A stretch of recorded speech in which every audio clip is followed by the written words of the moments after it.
Hey guys, this is George from The Roman Show, and I'm here with the legendary and international superstar. I'm talking about the one and the only Rey Mysterio. How are you today, sir? Booyaka 619. I'm doing good, man. Enjoying my time out here at the Supercon in Florida, Fort Lauderdale. Been having a lot of time to talk to my fans, which is awesome. Yeah, it's been a long time with that. We have had the honor to even speak with you as well. So last time I think was Univision. That's right. This is like special moments for me because when I'm at wrestling events, I don't really have the time to interact with my fans, and I think that might just kill our audio. Are we good?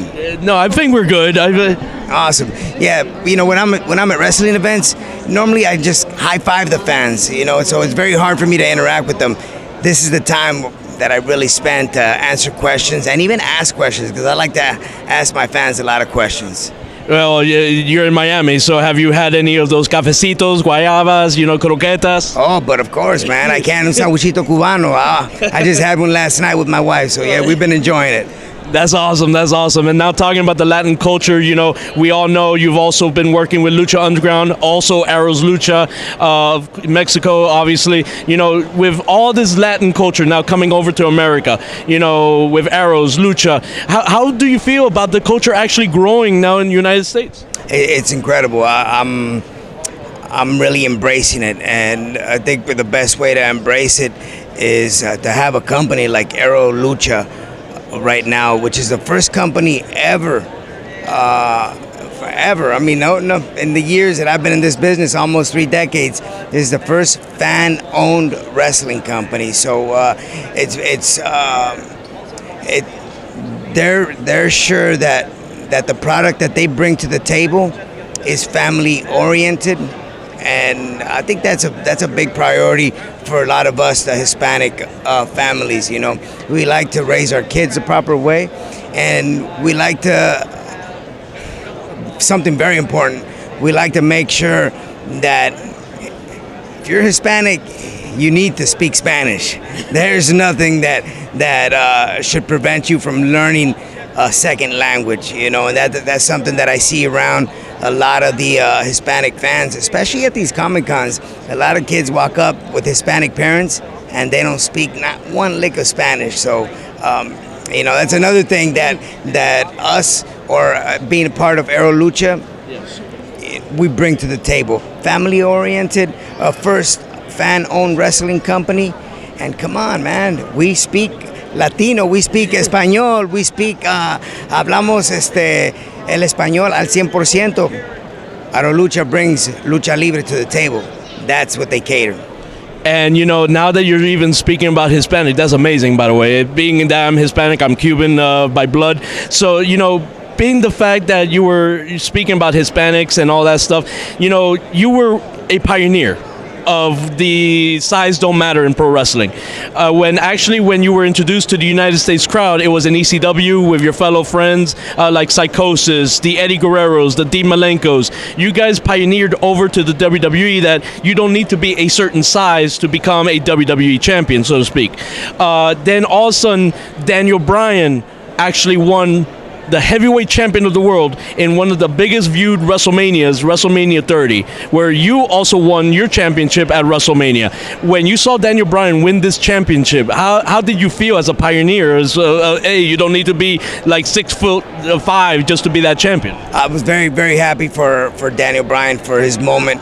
And for the success that he's had right now throughout his career, even after an injury that put him out apparently permanently, and him having the strength, the heart of steel to come back and to defeat all the odds, to be able to want to perform so bad that he did whatever he had to do to make sure that he set foot back in the ring, not as he was a general manager. I'm sorry, not as a general manager, but as a wrestler, as a superstar. And you see him now; he's tearing things up right now.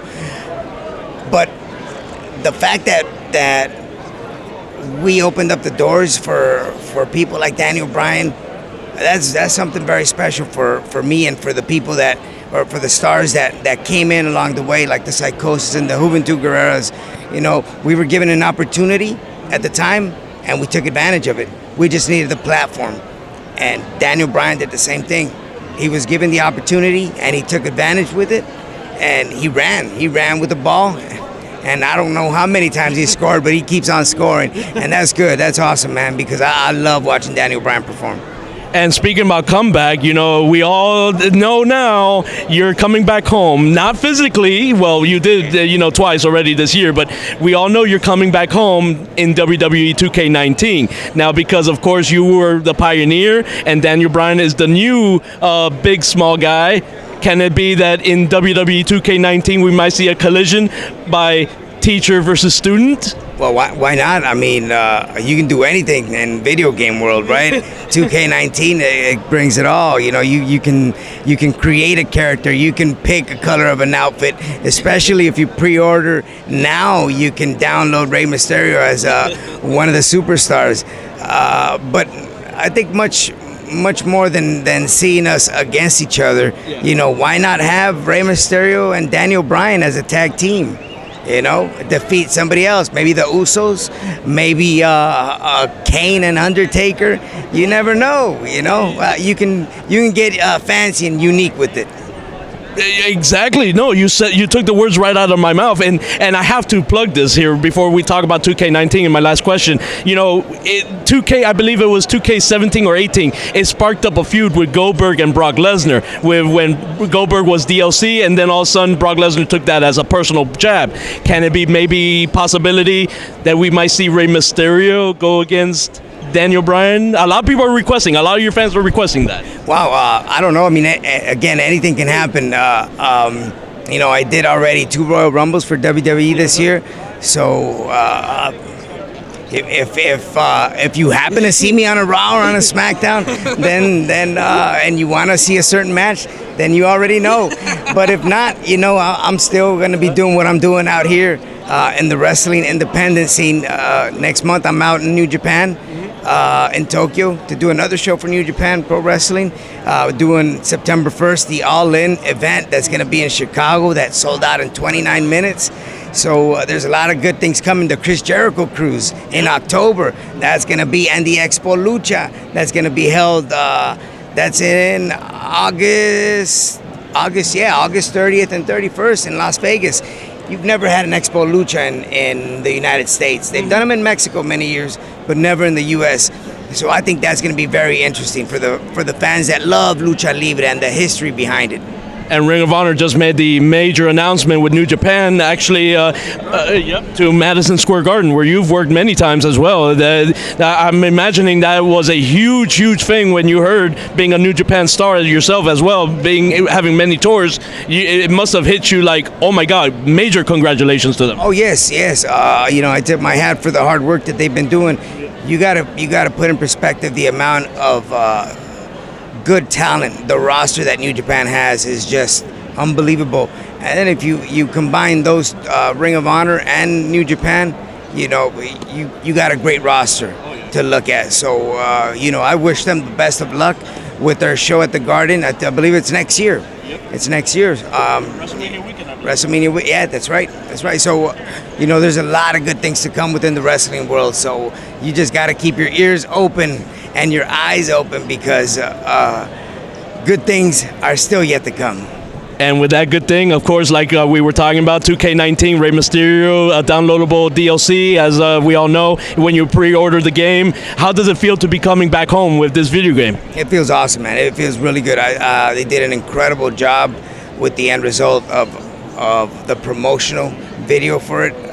The guys that were, the superstars that were in the video were amazing. You know, the whole concept behind the mask and each superstar taking it off and just throwing out one phrase of what Rey Mysterio meant to them, you know, it was incredible. Like the end result just gave me chills. The first time I saw it, I was like, wow, this is really incredible.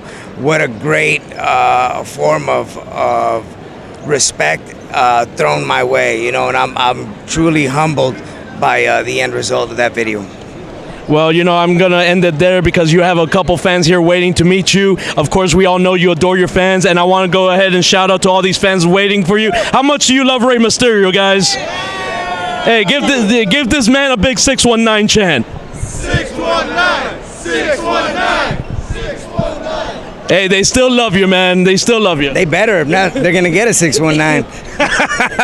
Guys, this is George from The Roman Show with the legendary and international star Rey Mysterio. Catch us here next year at Supercon. This is The Roman Show.